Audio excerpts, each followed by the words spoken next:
Hey gang, Aaron here from Rogues Gallery. Wanted to introduce part 2 of our video series of how we built the Mark 49 rescue armor from Avengers Endgame. So in part 2 we talk about the wearability of the suit, how we designed the under harness and strapping system. We talk about what it's like to wear the suit, and we answer some of your questions. So keep watching and let us know if you have any other questions. Thanks. Of it. So for wearability, Aaron actually came up with a new technique. We think it's probably new, of using purse magnets as a way of connecting pieces to each other. And then we also did build a harness system, which we can't really show you because everything's kind of connected right now, and precariously so, onto our little mannequin that we made. But we'll post more about that later. We'd love to do more videos of this sort. But yeah, it's a combo of magnets and like a Velcro strap or a vinyl strapping harness. Yeah, so I think we can sort of explain it. So the ab piece is kind of the centerpiece to this. So this torso piece here connects via straps over the shoulders, kind of like a backpack, or suspenders. That's a good way of putting it. And then we've got strapping that connects the thigh piece to this ab section or torso section. So that works. And then we've got the front and the back connect together using the purse magnets and then strapping on the side. And then so that allows you to be able to bend forward or backward or side to side. And so these pieces are independent of one another, so you can move independently. And then also we've got the shoulder pieces here. We found you need to be able to raise your arms to do some of the Iron Man rescue type moves. So those are actually just they're very loosely connected here. And so then you have more movement. On the purse magnets, as you can see, you can actually see one of them in there. So that's one side of them. The nice thing about the purse magnet is that it does have that center reference point. So it's not just a magnet that can slide horizontally. You want that shear strength of being able to hold as it's being pulled in a different direction. So having that little that reference point of the magnet in there is really nice for these pieces. And then they click on just like that. You get a satisfying little snap.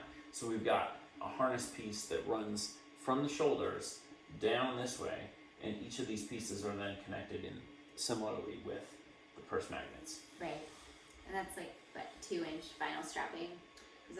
It's 1 inch nylon strapping, and then just parachute buckles that we used hidden inside the suit. There's not a lot of room, but so we had to keep it pretty slim. The connection. They actually make parachute magnets or those side release buckles that are curved. So we were able to use those and then connect them to the body in places. So that's basically it. So. And I wear a black undersuit. Since this suit is pretty dark, we decided not to go with like a printed suit or anything, just black, because you barely see it. You can only see it at a few small parts, and it really blends well with our very dark paint. The dark indigo or purple.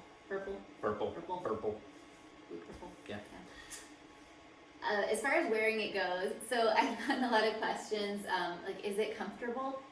No, it's not comfortable. I'm really surprised when I get that question. I think it's pretty obvious, looking at this, that this is not something that you're going to be comfortable in. This is probably a bit less comfortable than your average Iron Man suit or like a Stormtrooper suit or something like that, because you just don't have any space. It's very tight, it's very snug.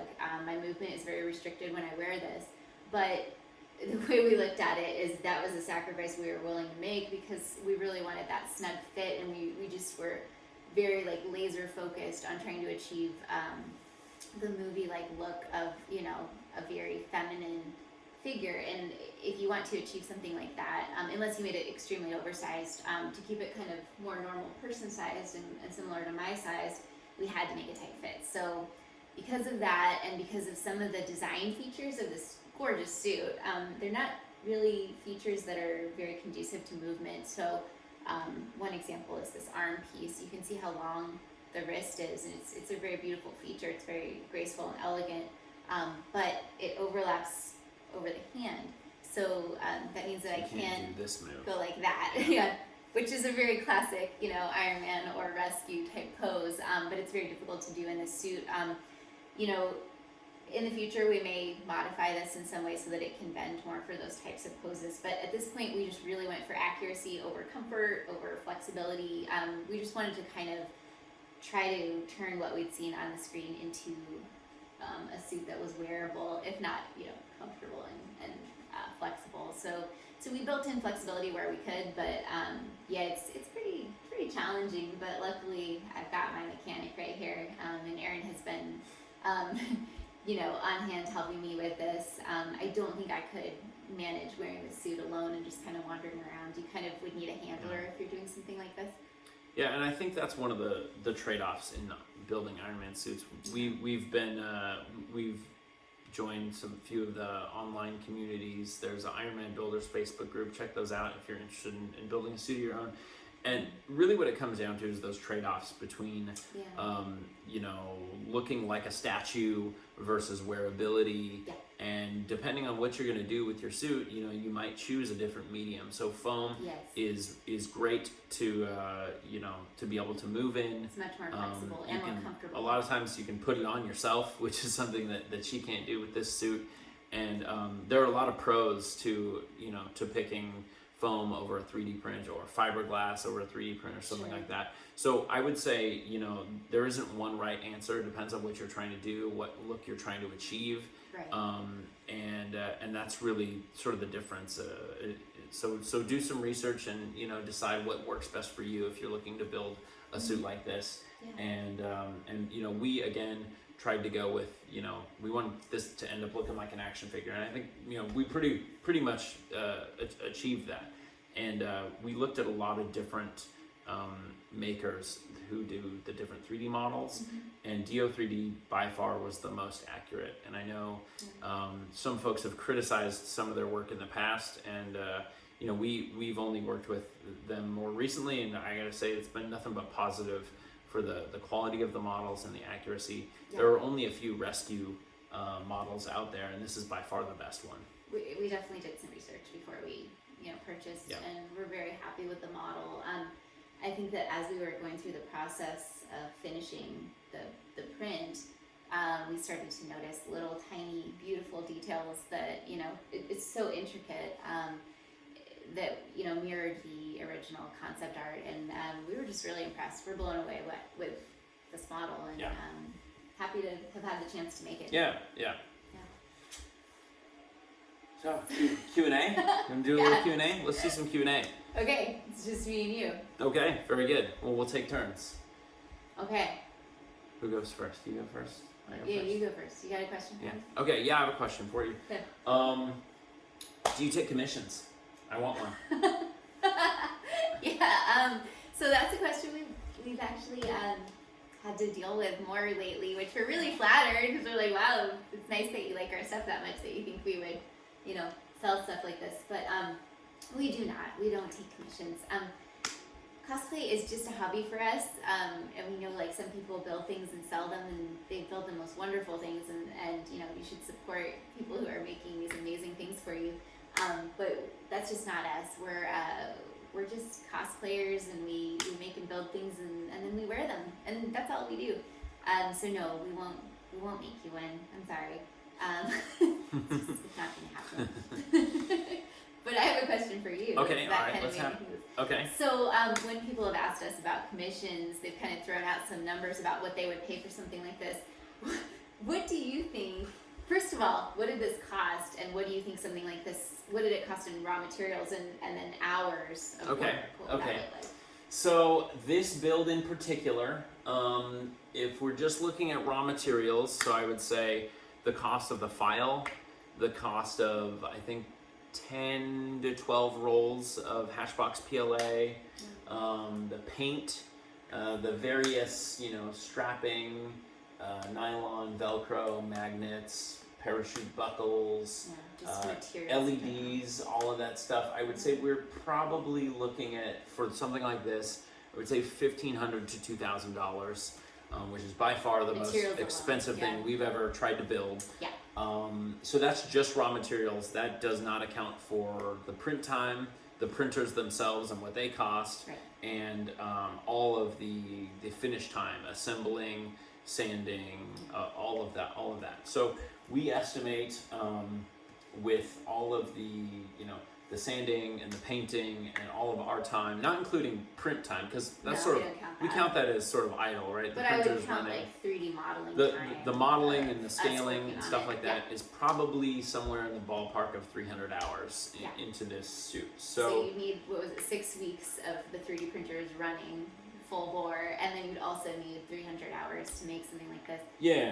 Of your own personal time. That's like the level of commitment that it took for us. So paying yourself the 300 hours at a normal commission rate, plus all of the cost for the raw materials, you're probably looking at $5,000 to $7,000 to create something like this. No, we're not offering that. We don't do commissions, but people have asked, well, what would something like this cost? I mean, if I just had to estimate, or we've kind of thought, what should it cost? It would be very reasonable for a maker to sell you this 3D printed suit or something like it for that much, for 5 to 7K, because if you think about the amount of time that it would take, that would actually be quite a bargain. It's a lot of work. I mean, a much cheaper way to go is to try to make it yourself. Even if you're just a newbie, there's so much information out there, and there's lots of people out there who want to help you. That leads me to a question that I have for you, Julie. Yes. I want to make my own Iron Man suit. What do I do? How do I get started? What would you recommend? Well, check out some online resources.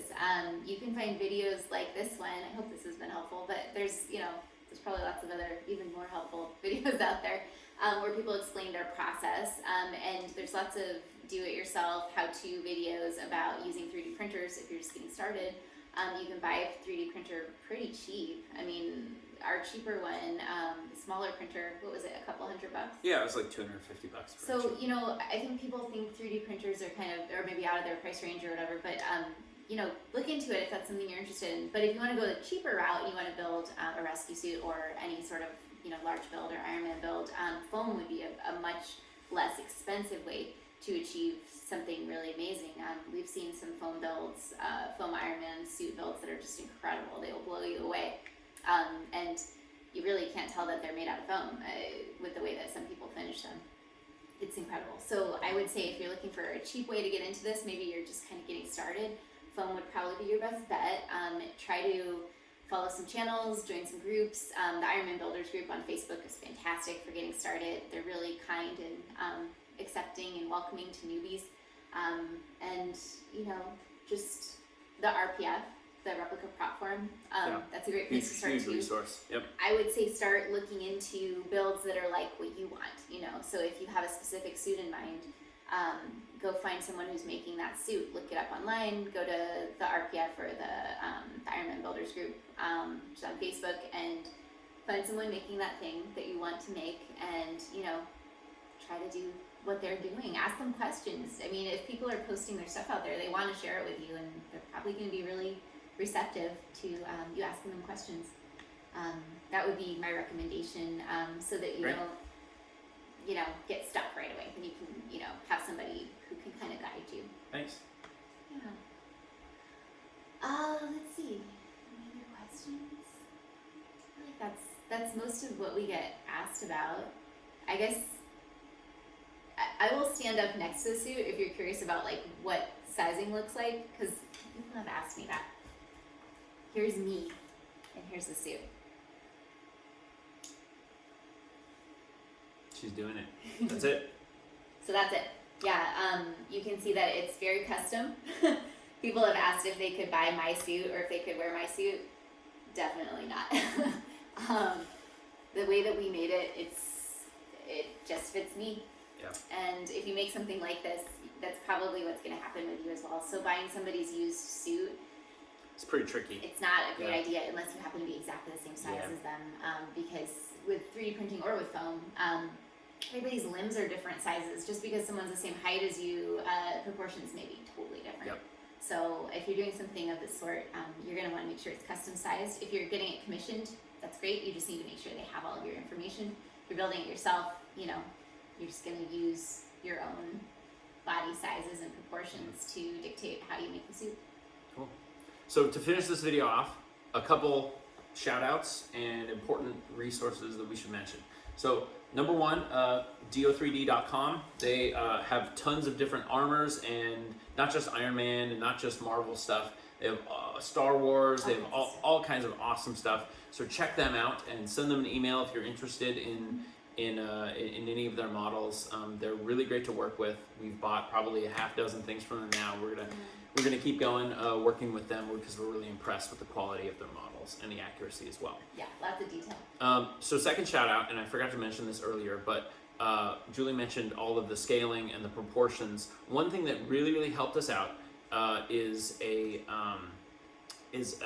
product by the Armored Garage, which is he's a fellow cosplayer and builder. It's called Armorsmith, and it's a 3D modeling software where you take all of your measurements and you input them, and it digitally creates a 3D model of your body, and then you can by which take each of these pieces digitally and place them on yourself and then size them, and that really helped.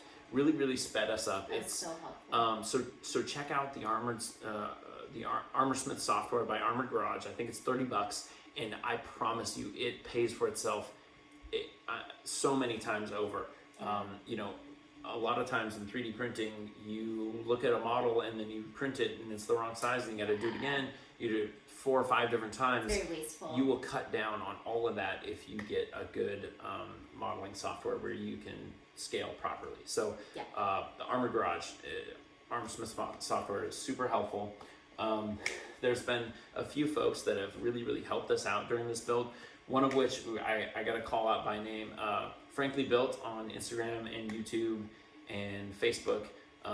Frank was super awesome because we were just another, group of idiots asking for help, and instead of blowing us off, he actually really helped us in a great way. And really helped with the lighting, the mounting, the finishing, all of that. And then so he's building a Mark 85 Endgame Iron Man suit right now. So check out his build, and he did a bunch of YouTube videos walking through the process, which helped us out a lot early on, and talking about the electronics for his helmets and the LEDs and all that stuff is incredible. So check out Frank and his builds, and you can find us at Rogues Gallery Fitness on Instagram and Facebook and YouTube. You can also hit us at Gmail, roguesgalleryfitness@gmail, if you want to send us a note, and follow our next build, which is the Mark 33 Iron Man suit from Iron Man 3. It is the Silver Centurion suit that was designed by Andy Park, because Andy Park, like myself, grew up reading Iron Man comics and totally loved the silver and red suit from Iron Man 200. So we're really excited about that. And then so this summer we'll be debuting that suit and Rescue together. So it'll be pretty exciting. Yeah, that was always our goal, to have the pair. Oh, and one other thing we should mention. So this piece right here was made by some friends of ours. Will and Heather from Shonox Studios. Yes. Thank you so much. They resin 3D printed the arc reactor. We appreciate that. They really rescued us on this build because we didn't know what we were going to do. It's true. And yeah, that really kind of made it for us. So so thank you so much to all the folks that helped us get here. Yeah. I want to be clear, we did not come up with any of this stuff all on our own. We are really standing on the shoulders of giants with this build. Absolutely. And we got a ton of help, and so we kind of want to pay it forward with this video, hopefully. Yeah. So thank you all so much. I hope it was helpful. I hope you learned something. And thanks for watching, thanks for listening, and let us know if you have questions. Yeah. All right. Hope that was helpful. Thanks so much. We'll see you out there.